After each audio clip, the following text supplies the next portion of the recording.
Masih bersama Q&A, langsung saja Kang Ronald lanjut lagi nih pertanyaan. Ya, Umi dengan perjalanan karir 61 tahun, ya saya kira Umi harus meninggalkan sebuah warisan, sebuah legacy terlepas dari karya Umi yang banyak lagu. Ya. Tapi saya ingin ada dalam media lain. Film ada, lagu ada, buku Umi. Menurut saya, Umi tuh layak membuat sebuah buku biografi. Pernah terpikirkan enggak membuat buku? Gitu loh. Memang terfikirkan udah lama sekali untuk bikin buku. Nah, terus kenapa nggak jadi? Nggak tahu, belum ada takdir kali ya. Belum bertemu penulisnya atau apa? Ya. Termasuk salah satu itu. Karena ini aku harus nyiapin waktu untuk berceloteh sama-sama dia atau jalan bareng-bareng supaya dia juga apa sih kemauannya dan bagaimana sih ceritanya seorang Elvi Sukaesih dari masa anak-anaknya sampai pas merit, sampai rumah tangga atau segala macam. Kayak gitu. Dan alhamdulillah sampai saat ini. Ya, jadi kalau di luar negeri itu satu musisi bisa beberapa buku biografi gitu loh. Ya, Saya ngerasa kalau umpama melihat kisah perjalanan seorang Elvi Sukaesih, aku bilang aduh kalau bangsa fulus kencang atau ada orang produser itu bisa jadi film berseri-seri loh. Percaya ya. Benar. Ya. Apa yang Umi ingin masyarakat itu ingat dari seorang Elvi Sukaesih yang ingin Umi prioritaskan untuk dituangkan menjadi cerita utama dalam buku itu? Banyak sekali, karena perjalanan hidupku ini Masya Allah berliku-liku banget dari kecil sampai terus sekolah. Dan waktu sekolah tuh aku nyanyi di luar kota ya, pulang pagi. Dulu kan bubar jam 2, jam 3, terus nyanyinya di Serang pakai mobil-mobil kecap loh. Mobil kecap tuh apa? Iya, mobil yang biasa bawa kecap. Terus aku naik di situnya gitu loh sama suami waktu itu. Kadang-kadang mobil tentara. Jadi yang lucu kesiannya kalau mobil kecap yang udah gini, dia nyetir ke sini, bodinya ke sana. Karena udah ketuaan gitu loh. Kadang-kadang tuh mereka cari apa namanya supaya ada untung gitu. Jadi ambil kendaraannya yang udah nggak memadai gitu. Terbayang itu kalau ditulis dalam sebuah buku gitu loh, banyak orang yang kami nggak tahu cerita Umi itu seperti apa. Ada nggak cerita gitu yang sekarang nih, cerita yang ternyata kami semua yang ada di sini tuh nggak pernah tahu. Satu aja Umi, untold story. Saya ngelihat suami waktu itu, dia juga seorang penyanyi, kayaknya handsome banget. Terus saya bilang, siapa dia tuh ya? Bayangin aja umur 12 tahun genit kan? Iya. Sampai saya tanya, itu siapa sih ya namanya gitu loh. Akhirnya, nah dia juga melihat sosok saya. Ini anak kecil suaranya kok kecil anaknya, tapi kok suaranya udah volumenya udah keren banget. Sampai dia utarain ke musik Chandra Lekha waktu itu, pimpinan Umar Alatas, dia bilang, Kak Umar ini ada penyanyi kecil, tapi suaranya Masya Allah. Boleh kita jadiin penyanyi di Chandra Lekha sini ya, Ma. Tahu-tahu aku mulai itu. Bisa dibilang yang menemukan bakat Umi pertama itu suami. Iya, dia lihat saya nyanyi saat itu kan? di pesta perkawinan. Iya, dia lihat, makanya dia laporan sama pimpinan musik Chandra Lekha itu, Allah yarham. Ya, dia melihat bahwa ini, dan kebetulan grup itu sering sekali problem dengan penyanyi. Jadi bilang, ini anak kecil nih, coba kita dudukin di Chandra Lekha. Makanya dari itu aku setiap ada acara, jadi sekarang aku yang ngisi. Dan kita naik beca loh, Bo. Naik beca? Naik beca bertiga. Aduh, kasihan tukang becanya dong.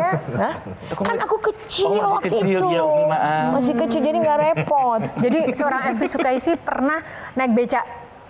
Elvi Sukaesih itu dulu pernah menderita apa sih gitu? Maksudnya bukan menderita ya, maksudnya sesusah apa gitu? Pernah naik beca, pernah naik mobil kecap. Terus pernah apa lagi Umi? Oke, ini yang paling sedih ya. Saya waktu itu jadi penyanyi kan belum top banget. Jadi Adit Chandra Lekha di mana-mana. Ya kan? Kalau mau tahu waktu itu, saya pinjam duit sama tetangga. Ya kan? Untuk beli susu anakku. Tapi saya bilang, Tante, nanti aku malam minggu besok ada acara. Insya Allah saya kembaliin uang Tante.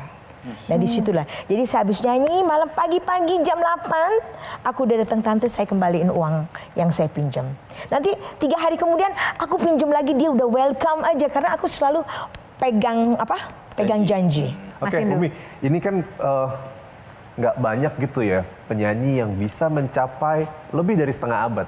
Masih punya kepengenan gitu nggak sih yang belum terwujud, konser yang seperti apa? Karena kayaknya udah semua udah dilaluin di keliling dunia, udah gitu, duet sama legenda dunia yang lain, udah gitu, dan titel ratu juga itu seumur hidup gitu ya. Masih ada nggak yang masih belum kesampaian untuk Ya itu termasuk saya kepengen konser tunggal, tapi juga bukan artinya tunggal yang ego, tetap saya kepengen undang juga teman-teman senior lainnya atau generasi yang baru-baru juga mengikut sertakan dalam konser saya.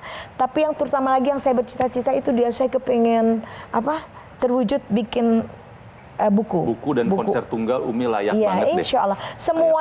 Semua mengharapkan untuk itu. Amin. penyanyi muda yang paling pengen Umi ajak siapa? Nah, collab di stage itu siapa Yang Mi? muda nih, supaya kita yang generasi sekarang, oh ternyata Terjembantani lah ya. betul. Dia terakomodir gitu yang muda-muda. Siapa? Aku nggak boleh jawab sekarang. Oh, betul. Masih ada di benak sini kira-kira siapa? Karena perjalanannya masih panjang. Jangan dibocorin dulu. Nggak boleh dibocorin dulu dong. Lesti misalkan gitu yang sekarang anak muda. Lesti Kejora. Lesti bisa. Evi Masamba Evi Masamba. yang Artinya nggak banyak-banyak dong. Ntar aku kurang nyanyinya. Oke.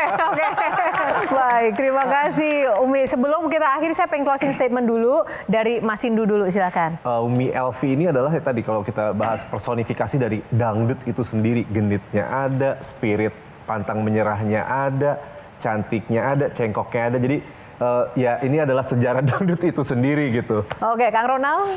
Oke, dari saya singkat aja. Elvi dari Prancis banyak KW-nya. Tapi Elvi dari Indonesia hanya satu-satunya. Alhamdulillah. Thank you, Kang Ronald. Mbak Tejo. Soal buku dan konser itu, sesuatu yang aku tunggu, pernyataanku begini. Sekian lama aku menunggu untuk kedatanganmu. Datanglah kedatanganmu ku tunggu. Telah lama aku menunggu. Aku tunggu bukumu, aku tunggu konsermu. Nah, sekarang giliran closing statement dari Umi, pesan untuk pemirsa Q&A Metro TV dan untuk kita semua yang ada di sini. Yang penting dalam kehidupan ini, ibadah jangan ditinggal dan selalu bersyukur kepada Allah. Kita nikmatin. Jadi kurang lebih dikit, udah bismillah tawakkaltu 'ala Allah. Karena Allah Maha Pengatur untuk rezeki semuanya. Kata kita nih miliknya dia. Saya aja nih di kepala 7 kalau sakit gini, udah waktunya apa belum nih? Suka pikir gitu. Nanti anak-anak suka ngamuk. Mama nih. Dawia kan panggil mama tuh sendiri. Kalau yang lain kan Umi dan Abah. Dia tuh nggak tahu papa dan mama. Seorang di mama nih nangis terus dia. Dia paling takut kalau aku ngomong kayak gitu. Tapi Tria suka pesen sama adik-adik. Umi tinggal seorang diri. Tolong jaga hatinya. Jangan sampai dia sedih karena kamu-kamu. Memang begitulah, kita ibu nih memang mesti bijaksana dan menjadi ibu yang pemaaf dan selalu berpikir kenapa dia bisa begitu, kenapa dia bisa begini. Jadi jangan selalu kita namanya orang tua, mungkin kayak gini nih, aku nih terlalu suka bukan nyonggo. Jadi selalu kalau mau ngomong sama anak aja juga nggak mau sembarangan kita lihat sama suami begitu, kondisinya tepat atau tidak. Kayak gitu, sama anak juga supaya dia jangan tersinggung, saya kasih perumpamaan dulu, gini. Wow, terima kasih. Umi sekali lagi terima kasih untuk sharingnya, inspirasinya luar biasa. Amin, ya Rabb. Dan juga nilai-nilai kehidupannya, banyak sekali bonus hal yang benar-benar bisa kita pegang dan bisa kita pelajari dari seorang. Pinjem duit Elvi buat Kumas. beli susu. Kesian deh loh. Terima kasih sudah menjadi Ratu Dangdut Indonesia yang tak kenal menyerah. Umi membawa dangdut tetap klasik, tetap asik dengan gaya Umi yang luar biasa. Masya Dan tentu Allah, saja tabarakallah. kita tunggu buku dan juga konsernya Umi. Insya Dan Allah. sehat selalu, kita akan selalu dukung Umi Afi Amin, Sukaisi ya Rabb, berkarir insya Allah. dan juga berdendang manja dimanapun berada ya. Tepuk tangan. Insya Allah, ya Rabb, insya Allah. demikianlah pemirsa episode Q&A kali ini. Semoga dapat memberikan inspirasi dan juga menambah pengetahuan baru bagi Anda dimanapun berada. Dan atas nama kru yang bertugas, saya Yohana Margarita pamit undur diri karena setiap pertanyaan selalu ada jawaban. Sampai jumpa lagi. Metro TV. Jelajahi cara baru mendapatkan informasi. Download Metro TV Extend sekarang.